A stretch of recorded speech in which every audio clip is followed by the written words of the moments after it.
السلام علیکم ورحمۃ اللہ وبرکاتہ۔ رمضان اور عید کے بعد آج ہمارا دوبارہ وہ سلسلہ شروع ہو رہا ہے، قرآن کا سلسلہ جس سے ہم اور آپ سب جڑے ہوئے تھے۔ اس سے پہلے میں نے القرآن کلاسز کے حوالے سے 2 سیشن کیے۔ اس میں ایک سیشن ہمارا وہ تھا کہ جس میں میں نے ایک ٹاپک رکھا تھا کہ آئیے اپنے رب کو راضی کر لیں۔ اس میں میں نے 10 لیکچرز کیے اور 10 لیکچرز کے بعد پھر رمضان کا مہینہ شروع ہو گیا، اور رمضان میں پھر ہم نے جو ہے وہ دور قرآن کیا، جس میں پورا قرآن پاک الحمدللہ اللہ تعالیٰ نے ہمیں پورے ترجمے اور مختصر تفسیر کے ساتھ گزارا، اور پھر ہم نے اپنی دعا کی، اور اس کے بعد الحمدللہ اپنا آپ سب عید میں اور اس کی مصروفیات میں مصروف ہو گئے۔ اب الحمدللہ اللہ کی رحمت کے ساتھ ہم اپنے اس تیسرے سیشن کا آغاز کر رہے ہیں القرآن کلاسز میں، جس میں ہم باقاعدہ اپنے کچھ سبجیکٹس لے جائیں گے۔ ان میں کون کون سے سبجیکٹس ہوں گے؟ ہفتے میں ایک دن انشاءاللہ تعالی ہم درس قرآن کا رکھیں گے، جس میں ہم قرآن سے جڑیں گے انشاءاللہ۔ 2 دن ہمارا جو ہے وہ حدیث کا ہوگا، حدیث کلاس ہوگی، جس میں انشاءاللہ تعالی ہم بخاری شریف پڑھیں گے۔ اور تیسرا جو ہمارے کلاس کا سبجیکٹ ہوگا وہ تجوید ہے، جس میں آپ انشاءاللہ تعالی تجوید کے ساتھ قرآن پاک پڑھنا سیکھیں گے۔ اور پھر ایک دن ہمارا ہوگا جس میں ہمارا تزکیہ اور دعائیں۔ ظاہر ہے دعا جو ہے وہ ہتھیار ہے کہ جس کے بغیر ہم کسی بھی کام میں کامیاب نہیں ہو سکتے، لہٰذا ہم سب کا فرض بنتا ہے کہ ہم سب مل کر انشاءاللہ ان حالات میں زیادہ سے زیادہ انفرادی بھی اور اجتماعی دعاؤں کا بھی انشاءاللہ تعالی اہتمام کریں۔ تو آئیے ہم اللہ کی رحمت کے ساتھ، اللہ کی مدد کے ساتھ، آپ سب کی بہت ساری دعاؤں کے ساتھ اپنے القرآن کلاسز کے تیسرے سیشن کا جو کورس ہے ہمارا، اس کا آغاز کرتے ہیں۔ آج الحمدللہ ہم اس میں درس قرآن میں جو ہم بات کریں گے وہ واپس میں آپ کو تھوڑا سا رمضان کی طرف لے کر جاؤں گی، اس حوالے سے پھر ہم انشاءاللہ تعالی بات کریں گے۔ تو آئیے ہم باقاعدہ اپنے لیکچر کا آغاز کرتے ہیں۔ نحمدہ و نصلی علی رسولہ الکریم، اما بعد، اعوذ باللہ من الشیطان الرجیم۔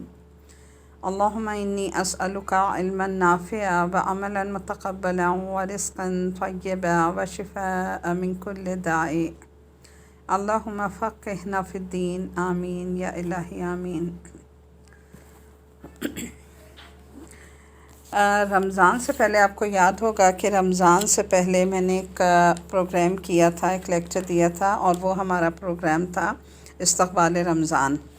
استقبال رمضان میں نے انہی آیات پر کیا تھا۔ آج دوبارہ ان آیات کو میں آپ کے سامنے دوبارہ تلاوت کروں گی اور ترجمہ پیش کروں گی۔ کیوں؟ اس لیے کہ رمضان کے بعد ایک ریمائنڈر ہے جو مجھے اور آپ سب کو لینا ہے، کہ اس ریمائنڈر کے ذریعے پھر ہمیں دیکھنا ہے کہ ہم نے کیا کھویا اور کیا پایا، اور اس حوالے سے پھر ہم مزید انشاءاللہ تعالی بات کریں گے۔ لہٰذا ریمائنڈر کے لیے ضروری ہے کہ میں آپ کے آگے دوبارہ آیات رکھوں، تاکہ آپ کو یاد آ جائے کہ استقبال رمضان میں ہم نے کون سی آیات کھولی تھیں اور کس پر ہم نے بات کی تھی اور اس پر ہم نے کتنا عمل کیا۔ دوسرا پارہ ہے ہمارا، اور سورہ بقرہ تھی ہماری، آیت نمبر 185 ہے ہماری۔ شہر رمضان الذی انزل فیہ القرآن ھدی للناس وبینات من الھدی والفرقان فمن شہد منکم الشہر فلیصمہ ومن کان مریضا او علی سفر فعدۃ من ایام اخر یرید اللہ بکم الیسر ولا یرید بکم العسر ولتکملوا العدۃ ولتکبروا اللہ علی ما ھداکم ولعلکم تشکرون۔ صدق اللہ العظیم۔ شروع اللہ کا نام لے کر جو بڑا مہربان نہایت رحم کرنے والا ہے۔ پناہ مانگتی ہوں میں اللہ کی شیطان مردود سے۔ ترجمہ اس آیت کا ہے کہ رمضان وہ مہینہ ہے جس میں قرآن نازل کیا گیا، جو انسانوں کے لیے ہدایت ہے، اور اس میں انسانوں کے لیے ہدایت ہے، اور اس میں ہدایت کی واضح اور حق کو باطل سے جدا کرنے والی دلیلیں ہیں۔ پھر تم میں سے جو شخص اس مہینے کو پائے تو اسے چاہیے کہ اس کے روزے رکھے، اور جو شخص بیمار ہو یا سفر میں ہو تو دوسرے دنوں میں گنتی پوری کر لے۔ اللہ تمہارے لیے آسانی چاہتا ہے اور تنگی نہیں چاہتا، اور تاکہ تم گنتی پوری کرو اور اس پر اللہ کی بڑائی بیان کرو، اس نے تمہیں ہدایت دی۔ وَلَعَلَّكُمْ تَشْكُرُونَ، اور تاکہ تم اس پر شکر ادا کرو۔ تو دیکھیے میں آپ کو ایک مہینہ پہلے واپس اسی آیت پر لے کر آ رہی ہوں جس آیت سے ہم نے اپنے سفر کا آغاز کیا تھا۔ آپ سوچ رہے ہوں گے کہ رمضان کا مہینہ تو گزر گیا، اب یہ دوبارہ ہم سے کیوں رمضان کی بات کر رہی ہیں؟ بات یہ ہے کہ جب ہم قرآن کو پڑھتے ہیں تو قرآن کو پڑھنے کا مقصد ہمارے ذہن میں ہونا چاہیے کہ ہم نے جو کچھ قرآن میں پڑھا یا جو کچھ سنا، کیا ہم نے اس پر عمل کیا، یا جو قرآن کا مقصود تھا اللہ ہمیں کیا بات بتا رہا ہے۔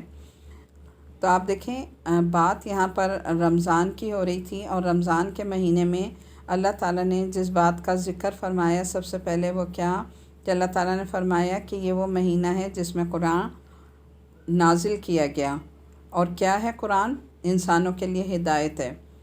تو ہم اور آپ جو بھی ہدایت پانا چاہتے ہیں اس کے لیے لازم ہے، 100% لازم ہے کہ ہم اس قرآن کو تھام لیں، کیونکہ قرآن کو تھامے بغیر ہدایت کا تصور بالکل ناممکن ہے۔ اور ہدایت کیوں؟ کیونکہ یہ قرآن جو ہے وہ واضح حق کو اور واضح جو بھی دلائل ہیں باطل کی، ان کو جدا کرنے والی دلیلیں اس میں موجود ہیں۔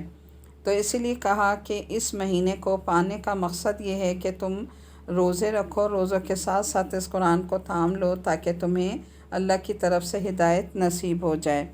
اور جب تم رمضان کو پالو، قرآن تمہیں مل جائے، تمہیں ہدایت مل جائے، تو اس پر تم نے کرنا کیا ہے، اس کا مقصد کیا ہے؟ لَعَلَّكُمْ تَشْكُرُونَ، تاکہ تم شکر ادا کرو۔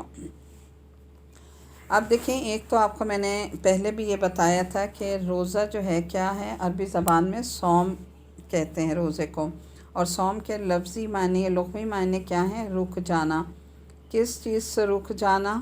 اپنی نفس کی خواہشات سے رک جانا، برائیوں سے رک جانا، گناہوں سے رک جانا۔ اور ظاہر ہے ان ساری چیزوں کے لیے کس چیز کی ضرورت ہوتی ہے؟ صبر کی ضرورت ہوتی ہے، کیونکہ جب تک ہمارے اندر صبر نہیں ہوگا ہم کسی بھی نیکی کو نہیں پا سکتے، جب تک صبر نہیں ہوگا ہم کسی برائی کو نہیں چھوڑ سکتے۔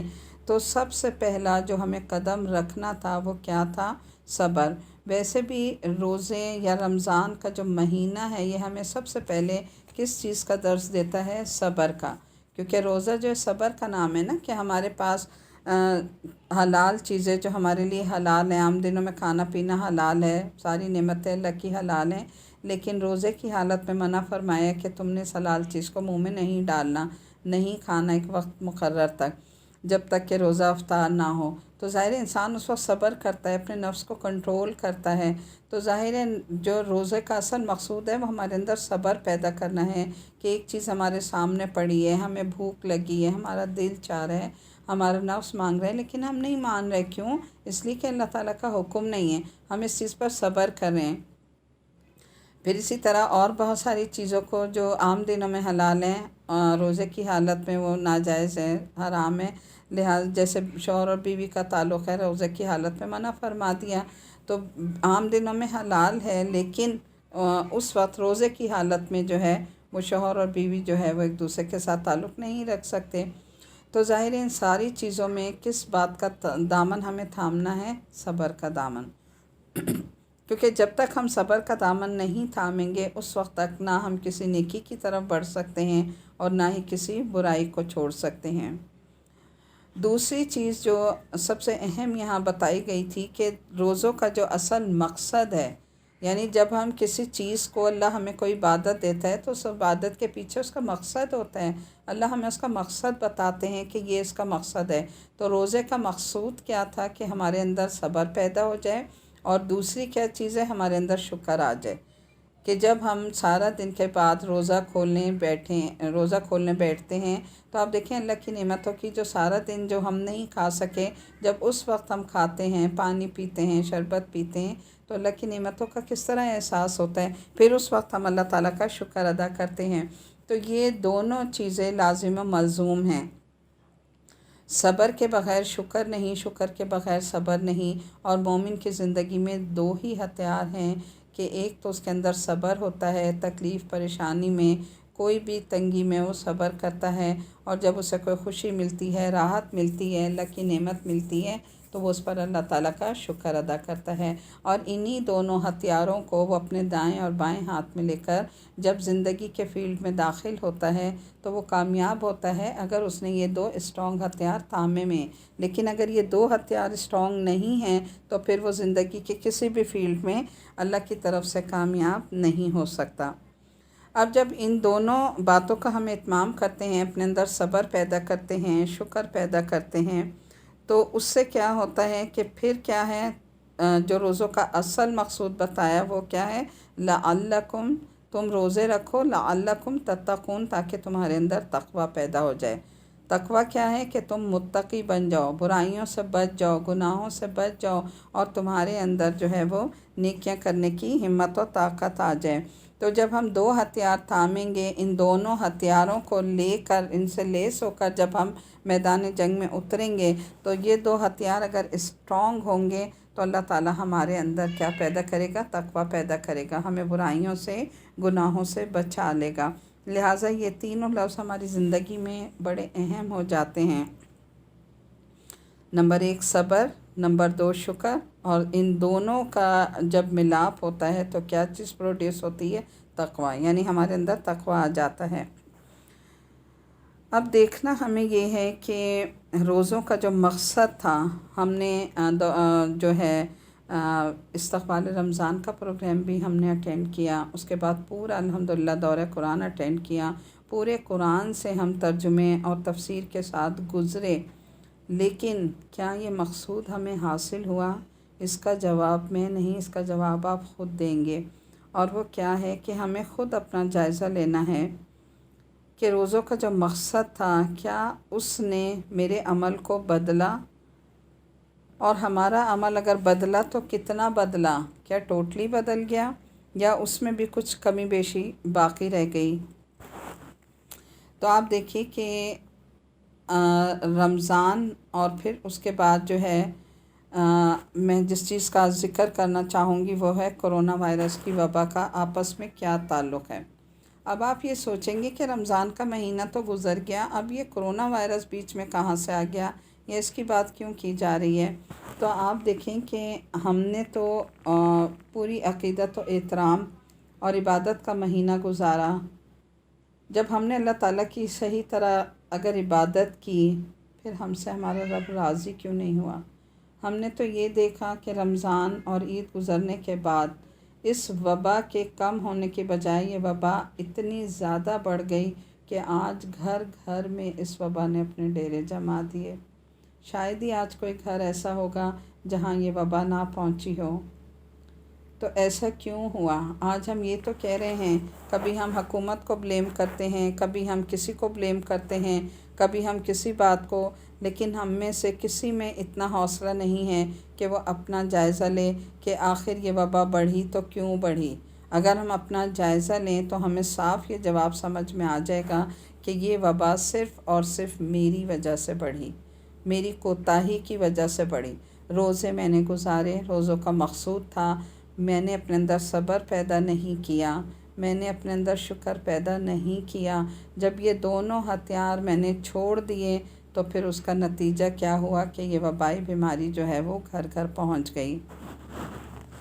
آپ دیکھیں کہ ہم تو اللہ کو راضی کرنے کا عزم لے کر اٹھے تھے، مگر رمضان میں اس کو راضی کرنے کی بجائے مزید ناراض کر دیا۔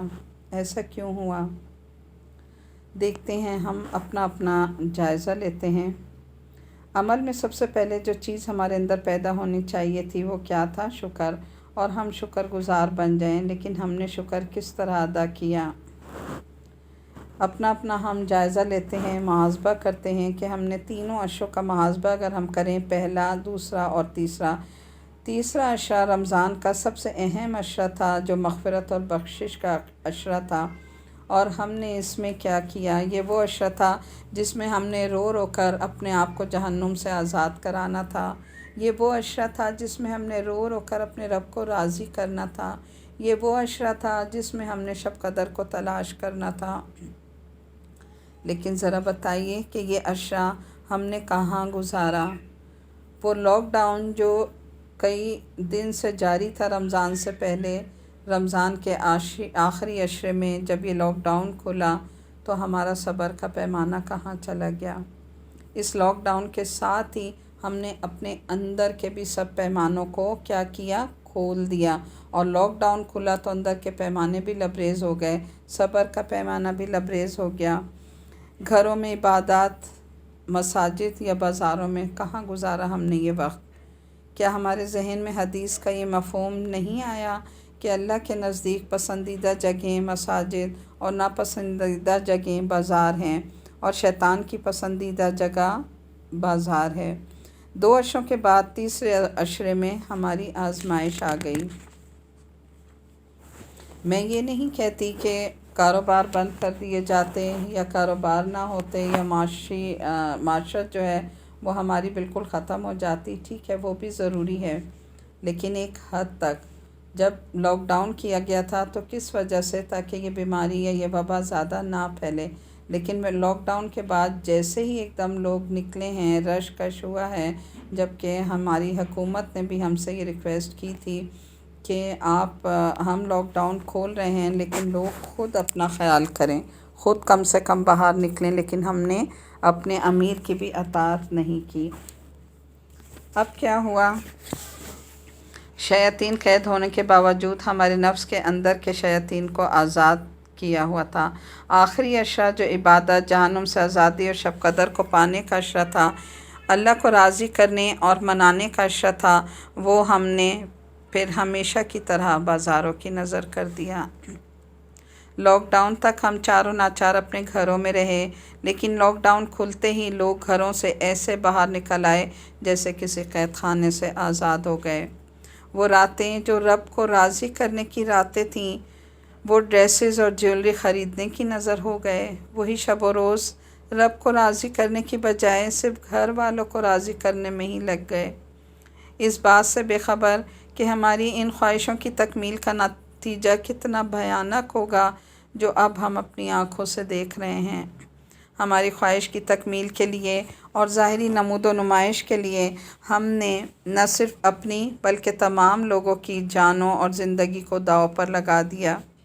ہمارے پاس کپڑوں اور جیولری، جوتوں کے انبار ہیں، اتنے کپڑے کہ سال میں شاید کچھ کپڑے پہننے کی نوبت بھی نہیں آتی۔ اگر ایک سال ہم نے بھی عید پر نئے کپڑے نہ بنائے یا میچنگ جیولری نہ لی تو کیا فرق پڑتا؟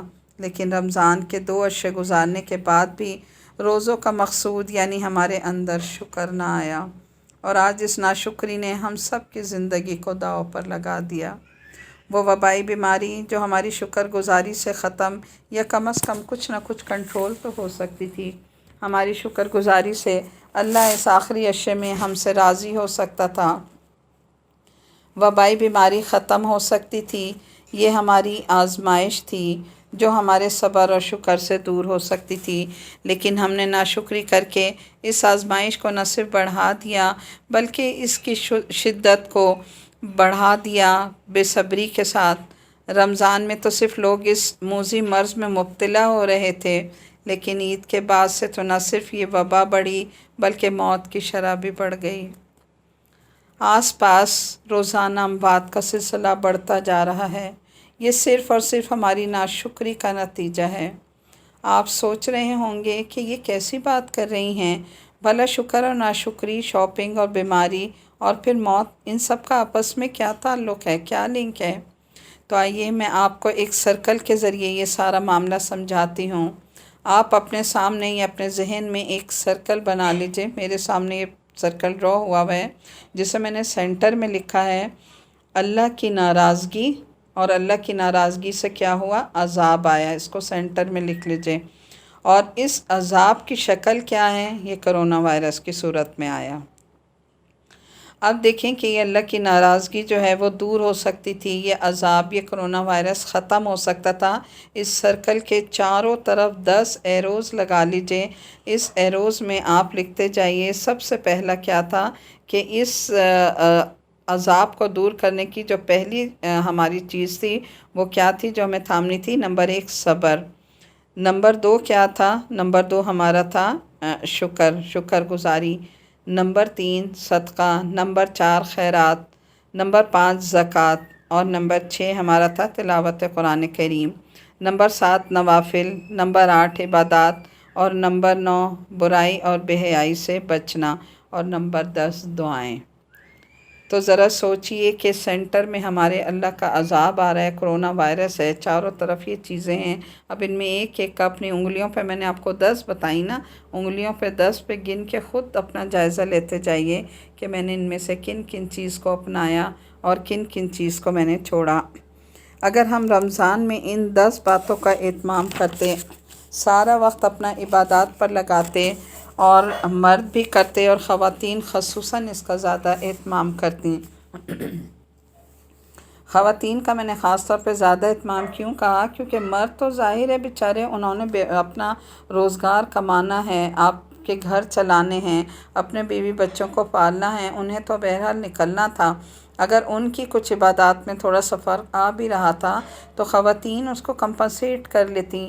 خواتین اپنے شوہروں اور مائیں اپنے بیٹوں، بہنیں، بھائیاں اور بیٹیاں باپ سے یہ کہتی کہ اس رمضان میں ہمیں کچھ بھی نہیں چاہیے، نہ عید پر ہمارے پاس بہت کپڑے، جیولری، کاسمیٹکس، جوتے، سب کچھ ہمارے پاس موجود ہے، ہم نہ کوئی نیا کپڑا لیں گے اور نہ ہی کوئی نئی چیز لیں گے، کیونکہ یہ سب چیزیں ہمارے پاس وافر مقدار میں پہلے سے موجود ہیں۔ اور الحمدللہ ہر مڈل کلاس، کیا لو کلاس کے بھی جو لوگ ہیں، اگر ان کے بارے میں بھی میں کہوں تو یہ کچھ غلط نہیں ہوگا کہ ہم سب کے پاس اتنے کپڑے موجود ہیں کہ اگر اس عید پر ہم یہ اتنا اہتمام نہ بھی کرتے تو بھی ہمارا بڑا اچھا گزارا ہو جاتا۔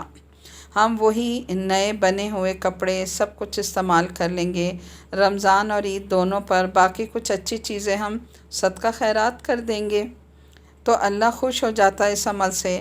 ہم مردوں کو مجبور نہ کرتے کہ دسترخوان پر بھرپور افطاری اور کھانے کی بجائے ہلکی پھلکی اور 1-2 ڈش میں گزارا کر لیں گے، روزے بھی پرسکون گزریں گے، عبادات بھی اچھی ہوں گی، معدہ اور پیٹ کے ساتھ عبادات کہاں ہوتی۔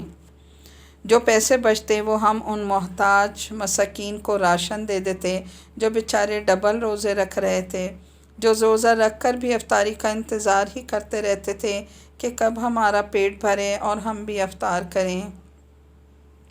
شاید کسی بھوکے کا پیٹ بھر جاتا اور اس کے دل سے دعا نکل جاتی اور آج ہم اس وبا سے محفوظ ہو جاتے۔